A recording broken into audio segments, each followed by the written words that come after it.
Okay, I want Reddit to settle this matter between me and my wife because I think what my wife has done is just weird. So, my wife and I have been married for the past 2 years. Before we got married, we dated for about a year. During that time, we got to know each other really well and built a strong connection. We shared a lot of experiences and supported each other through both good and difficult times.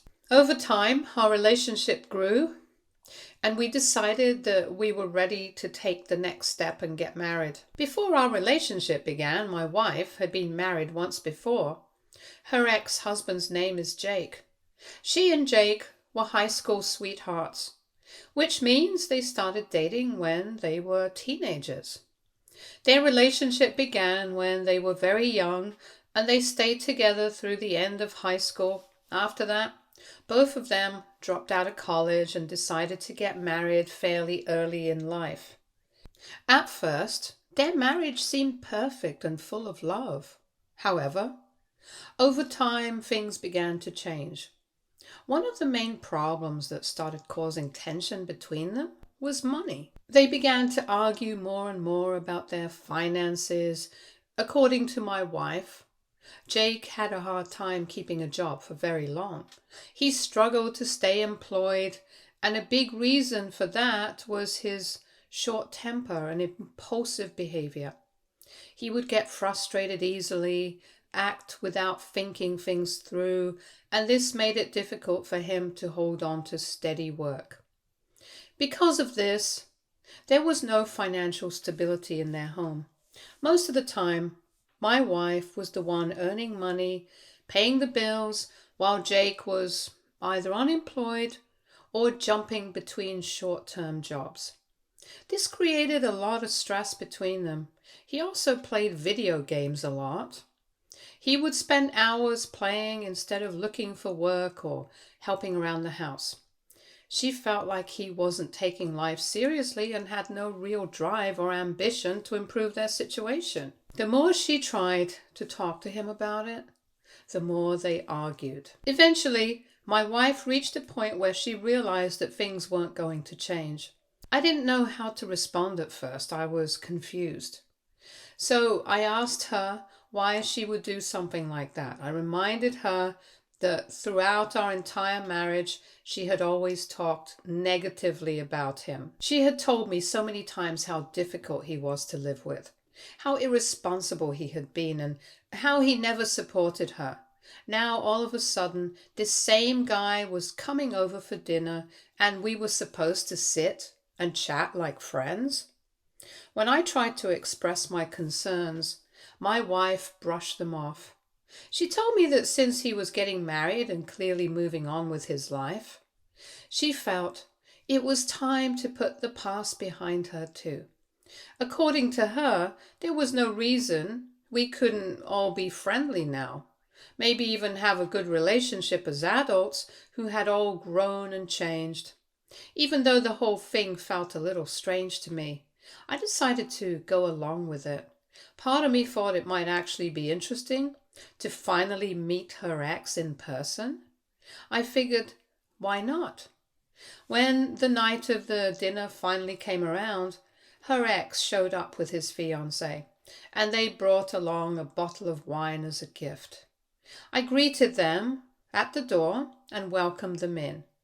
Right from the start, I have to admit he came across as surprisingly friendly and respectful.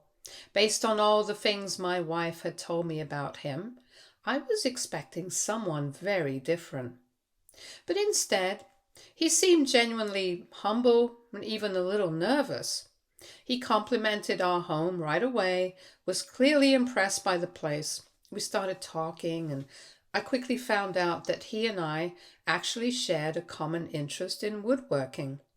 That was unexpected, but it gave us something easy to talk about. His fiancée also made a good impression.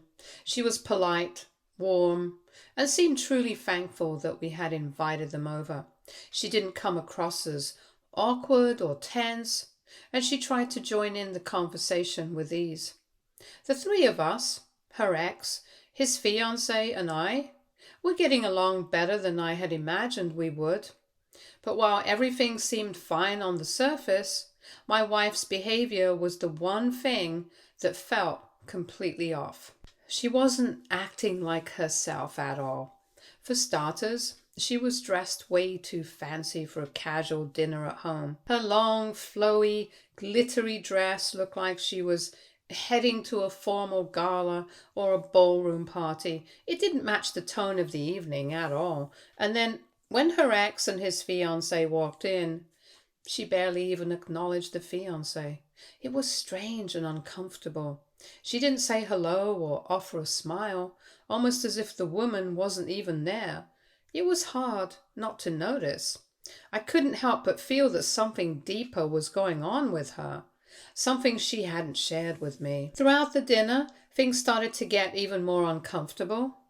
At almost every opportunity, she found a way to bring up how expensive things in our house were. She kept mentioning the prices of our furniture, talking about how certain pieces were custom made or imported, pointing out all the high-end features in our home. It was subtle at first, but then it started to feel like she was trying to show off, or worse, make a point.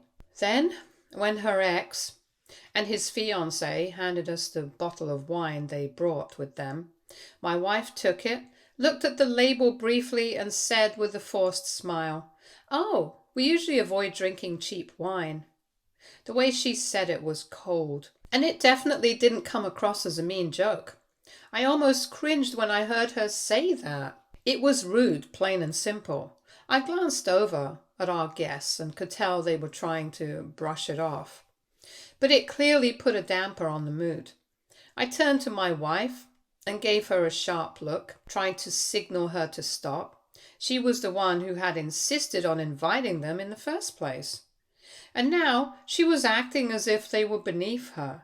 I couldn't understand why she was being so passive-aggressive and condescending, especially after claiming she wanted to forgive her ex and be friends. My wife continued to make a big show of telling her ex that she hadn't prepared anything for dinner herself, and that our chef had taken care of the entire meal.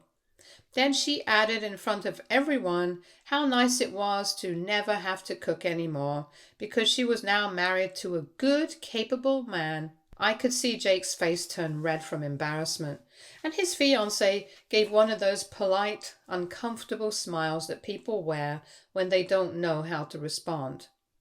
Seeing how uncomfortable the room had gotten, I quickly tried to steer the conversation in a different direction. I asked Jake what he was doing these days, just to lighten the mood and keep things civil. He told me he was working in construction, but before I could even respond, my wife let out a loud snort and laughed at his reply. The rest of the dinner, she kept cutting off his fiancée every time she tried to speak. Any time the woman tried to say something or join the conversation, my wife would talk over her, interrupt her, or suddenly steer the topic in another direction. It was so blatant that I started feeling genuinely embarrassed. Then came the moment that really crossed the line. Jake was telling us the story of how he met his fiancée, and right in the middle of it, my wife started laughing loudly and said she felt bad for the woman. She joked that it was now her turn to suffer, as if Jake was some kind of curse being passed on. She even went so far as to joke that she hoped they never had children because, in her words, why make the kids suffer too? At that point I was stunned. I couldn't believe she was saying all this out loud, in front of our guests. So I turned to Jake and his fiancée with a polite smile and said, "Would you excuse us for just a moment? We're going to pick out a wine from the kitchen." Then I looked at my wife and motioned for her to follow me. As soon as we stepped into the kitchen and were finally alone, I turned to her, lowered my voice, and whispered sharply, "What the hell are you doing?" I didn't even try to hide how angry I was. I told her straight up that Jake and his fiancée were being perfectly pleasant. They hadn't said a single rude word or acted disrespectfully in any way. Yet she was behaving like some mean high school girl who'd made it her mission to bully them the entire night. My wife didn't back down. She crossed her arms and snapped back that I was being naive. According to her, Jake and his fiancée were just putting on an act for us, that they weren't really as nice as they were pretending to be. She said she could see right through them. I stared at her, shocked, and told her that even if that were true, even if they weren't the nicest people in the world, it didn't matter.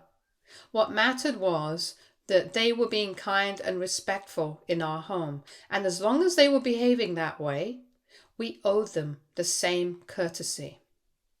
I reminded her that she was the one who invited them. She had said she wanted to forgive and move on, and now here she was, going out of her way to embarrass them and humiliate herself in the process. I told her it was childish and mean-spirited.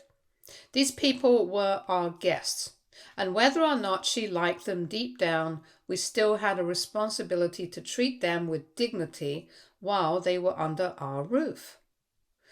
My wife doubled down and told me that she just wanted to put her ex in his place, to show him what he had truly lost. I stood there frozen, staring at her. I asked her what she meant by that, and that's when she finally admitted the truth. She told me that the real reason she had invited Jake and his fiancée over wasn't to be friendly or to make peace like she had said earlier.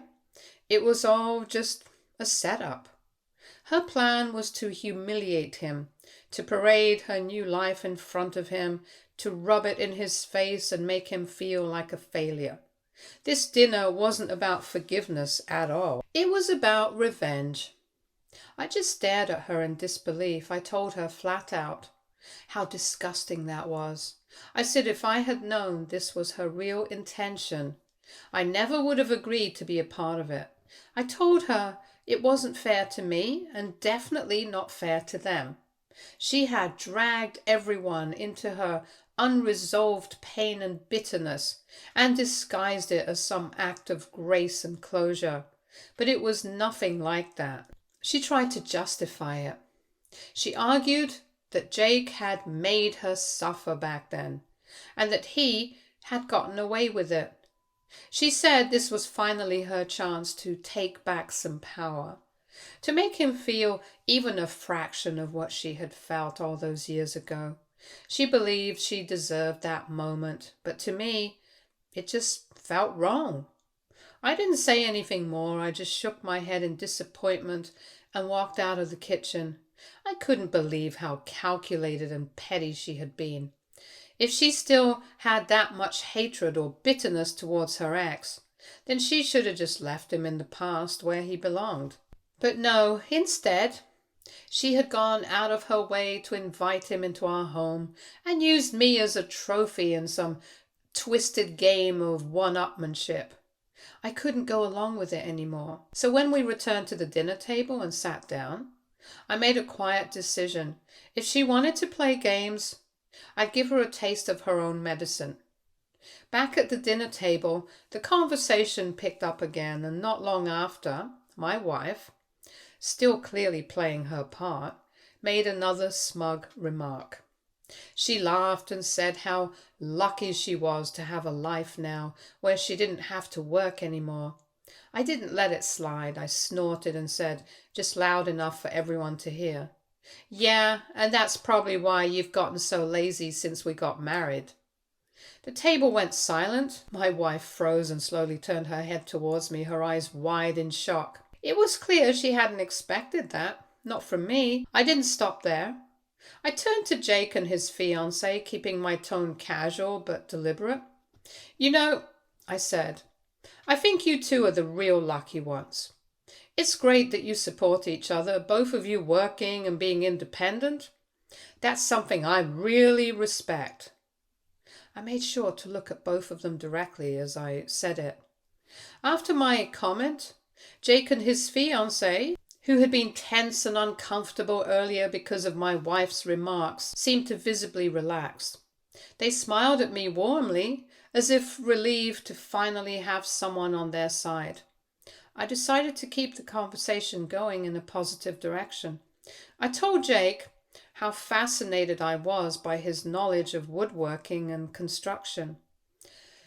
Since I run an architectural firm and often hire workers like him, I said I'd really like to get to know him better professionally. My wife immediately jumped in, trying to dismiss Jake's skills.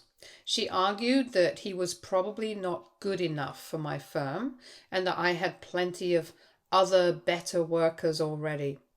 I cut her off sharply and said that she had no real understanding of this kind of work, so how could she possibly judge whether Jake was good or not? Jake nodded in agreement, clearly pleased, and started listing off all the companies he had worked for in the past and how vast his knowledge is.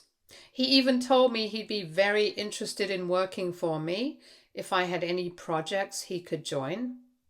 His fiancée looked proud of him, smiling and encouraging him quietly from beside him. Meanwhile, my wife just sat there, quietly sipping her wine, her expression unreadable. It was clear she wasn't happy with how the conversation was going, but she didn't say anything. As dinner was winding down, Jake and his fiancée invited us to their wedding, which was coming up in a few months. It turned out they were going to get married at Jake's grandma's house. They had chosen the family home because other venues were too expensive and they didn't want to spend thousands of dollars just on the location. But as soon as my wife heard about the wedding plans, she couldn't resist making a sarcastic comment about their choice of venue. She smirked and called them cheap for not going all out for their wedding. Then, with a tone that was half mocking and half pitying, she added that since they were not rich enough like us, she supposed she could understand why they were cutting corners. Jake and his fiancée's faces fell slightly after hearing my wife's remark. I felt genuinely bad for them. They had done nothing wrong. In fact, they had been kind, polite, and gracious the entire evening, despite everything my wife had thrown at them this evening. So, without thinking twice, I spoke up. I looked at them and said, "You know, if you're open to it, I'd be happy to offer you my vacation house for your wedding ceremony." Everyone went quiet. All eyes were on me, including my wife, who looked completely stunned. Jake and his fiancée were visibly surprised too, and their expressions shifting from confusion to gratitude. I continued, "Honestly, I think it's amazing how happy you two are together. You've both been nothing but sweet and respectful tonight, and I admire that. My vacation house is just sitting there most of the year. If it can help you have the wedding you dream of, I'd be more than happy to let you use it." Jake and his fiancée looked touched. She smiled warmly and reached across the table to thank me, and Jake gave me a firm nod, clearly appreciative. They said they would definitely think about it and let me know, and thanked me several times for the generous offer. Meanwhile, out of the corner of my eye, I could see my wife glaring at me like she couldn't believe what I had just done. I didn't let her reaction stop me. Before the night ended, I exchanged contact information with Jake and told him to stay in touch, not only about the wedding venue, but also about the job opportunities at my firm. I told him to give me a call soon and that I'd follow up as well. For the first time that night, it felt like something good had come out of the dinner, even if my wife didn't see it that way. As soon as Jake and his fiancée left, and the front door closed behind them, my wife immediately exploded into a full-blown rage. She started yelling, her voice sharp and angry, demanding to know what gave me the right to offer our vacation house to her ex-husband for his wedding. She was livid, pacing the room, throwing her hands up, and accusing me of humiliating her in front of people she never even truly wanted in our home. I stayed calm, but I didn't back down. I told her firmly, "First of all, it's my vacation house, not ours. It was passed down to me after my parents passed away. It's my family's home, filled with memories and love, and I don't need your permission to decide how I share that space." She tried to interrupt, but I kept going. "And second, what exactly is so wrong if Jake and his fiancée got married there? They weren't rude. They weren't disrespectful. They didn't deserve how you treated them tonight. They were kind, gracious. They were a better guest than you were a host." She scoffed, still fuming, but I looked at her and said, "You invited them here just to make yourself feel superior. You tried to humiliate them and it backfired. That's not something I want to be a part of. Offering them the vacation house wasn't about Jake.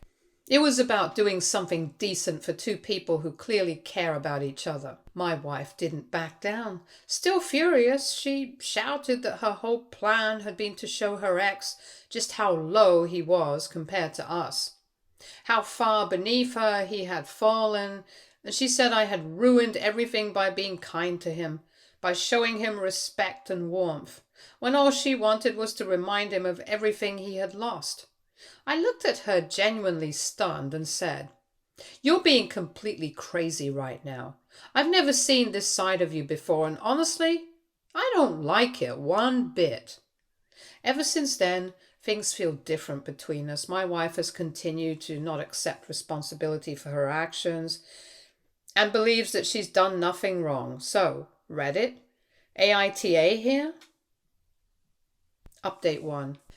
Hey everyone. I just wanted to post a quick update and thank all of you who took the time to read my original post. A few people had some follow-up questions, so I'll try to answer those here. 1. Was this the first time my wife acted this way?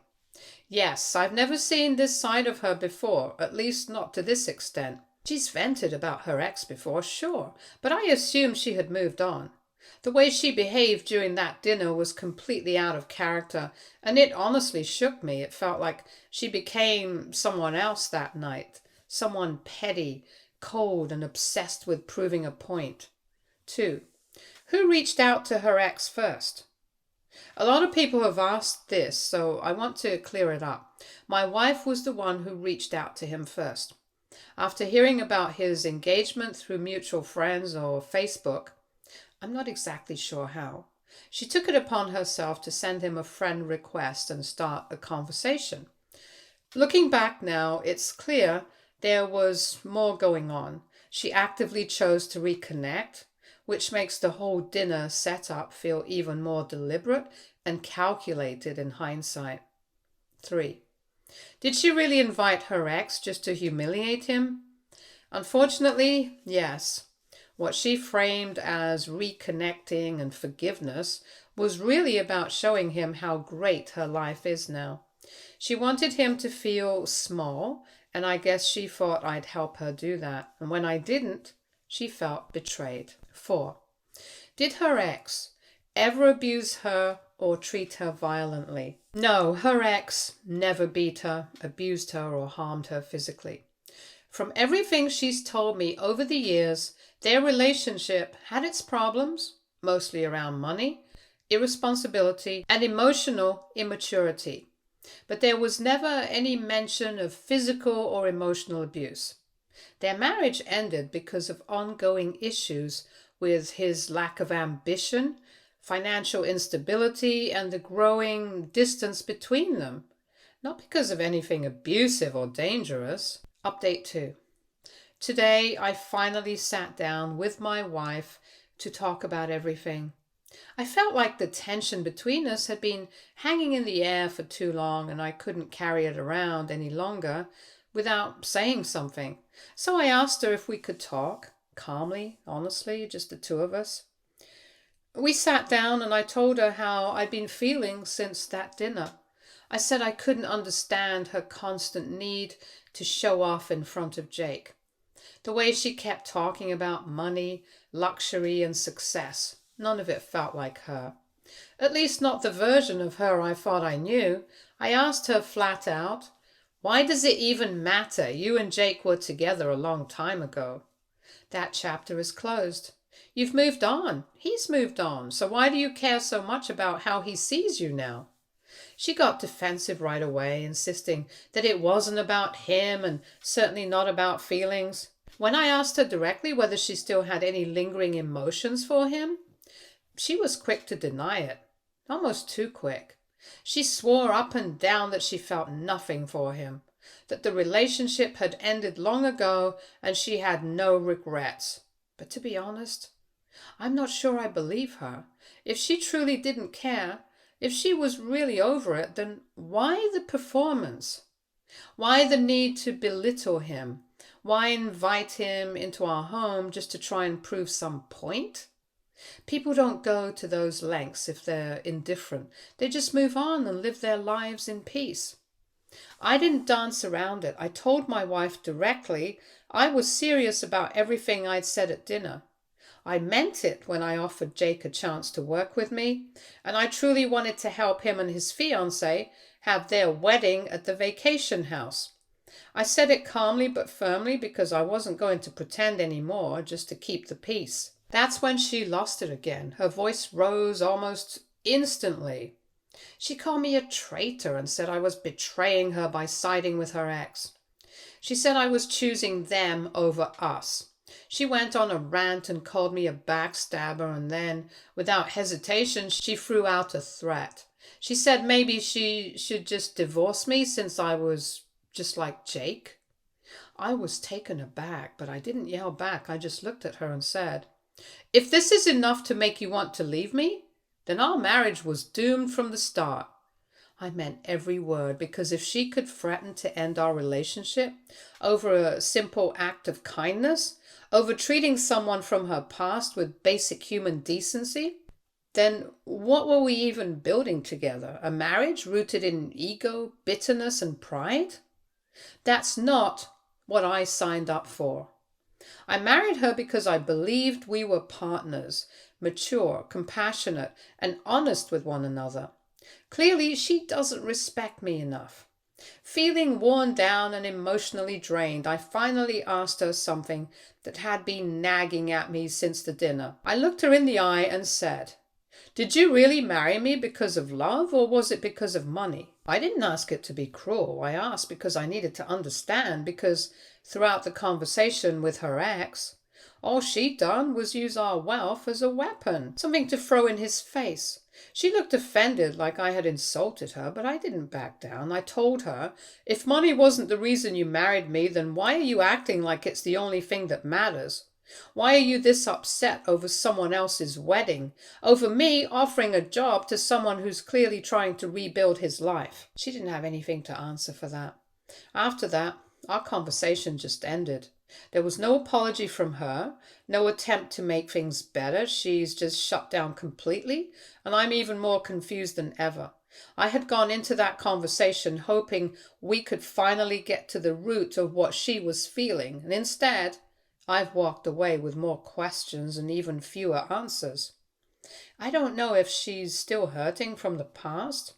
I don't know if she's hiding something, or maybe she just can't let go of whatever pain or pride is still living inside her. But what I do know is this.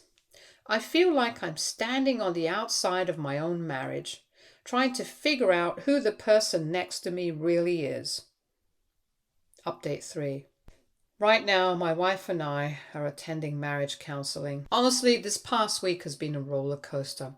In a moment of anger, my wife actually went ahead and filed for divorce. It shocked me.